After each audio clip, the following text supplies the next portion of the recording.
Hello everyone, welcome to this video, and in this video I'm going to show you how you can update your iPhone. So if you want to update your iPhone to the latest version, then here's a really quick tutorial how to do it.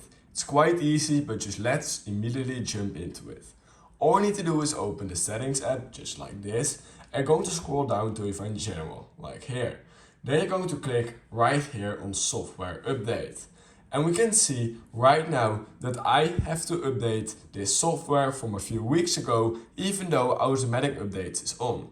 This is because sometimes Apple just doesn't want to update your thing automatically and it just waits for you to do it manually. So if you want to do it and install it, all you click and do is download and install. You're going to type in your password just like this. And now it's going to install the software for you. You need to accept some things. And then everything will be clear for you. We can see now the update is requested, and normally an update like this takes about 30 minutes. So yeah, that's how you can update your iPhone. If you learned something from this video, I would highly appreciate it if you could like this video, subscribe to my channel, and I hope I will see you in the next YouTube tutorial video.